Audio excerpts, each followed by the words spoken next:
Pues ahora mismo estamos comenzando justo con los proyectos de refugios climáticos. Estamos en varios proyectos y estamos financiando varios proyectos para identificar zonas y empezar con los proyectos de adaptación y también la búsqueda de zonas y la búsqueda también, si fuera necesario, de la parte más habitacional. Hay dos tipos de refugios. Hay unos refugios que tienen más que ver con sitios realmente a los que ir cuando hay una ola de calor muy fuerte y personas vulnerables tienen que acudir, por ejemplo, a dormir o tienen que acudir a la hora del mediodía porque no pueden estar en la calle, y hay otro tipo de refugios climáticos que tienen que ver con una adaptación más general para todo el mundo, que es crear sitios de sombra.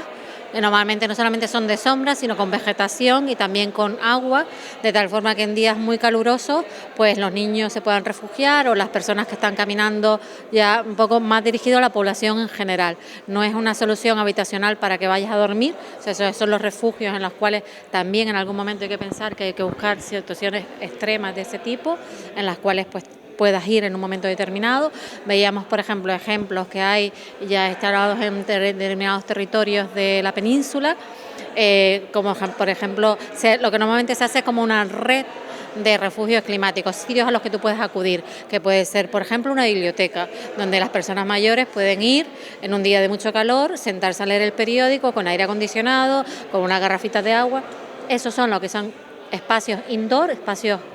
cerrados. Y luego lo que estamos trabajando aquí mucho es en la parte abierta, o sea, en aquellos sombreados de la ciudad, de tal forma que cuando hace calor pues no tengas que estar caminando bajo un sol de justicia, sino que te puedas sentar en una sombra, en un sitio con un poquito de verde, con un poquito de humedad, y recuperar un poco antes de seguir en tu día a día. Sí, bueno, ahí en el caso variaba entre un 16 y un 20%, es en la horquilla entre el escenario más optimista y más pesimista. Es verdad que se nota mucho más el cambio de escenario cuando te vas a 2100, donde los cambios son más importantes, pero está claro que vamos a tener una consecuencia, lo estamos viendo ya, y entonces lo que estamos haciendo ahora es una segunda parte de ese proyecto. O sea, la primera parte del proyecto fue una identificación gruesa de los efectos, ya en este caso de la subida del nivel del mar en Canarias y qué playas estaban más afectadas, y una vez hemos ubicado esos puntos más críticos, vamos a decirlo así, hemos entrado en una segunda fase del proyecto, hemos contratado un segundo proyecto que ya seleccionando las zonas más críticas, vamos a estudiar primero las zonas en detalle y lo segundo es hacer distintas actuaciones que mitigarían esa subida del nivel del mar. Y entonces eso es lo que se les va a presentar a los ayuntamientos. En el playa, por ejemplo, la playa de las Canteras es una de ellas, en las cuales lo que se van a ver son distintas alternativas y qué pasaría si ponemos esas alternativas en marcha, entonces cómo se vería luego la subida del nivel del mar, ¿no? O sea, cómo no penetraría tanto en la ciudad, y luego elegir pues la medida que habría que implementar. Ahora de lo que se trata es de decir información de qué se nos puede venir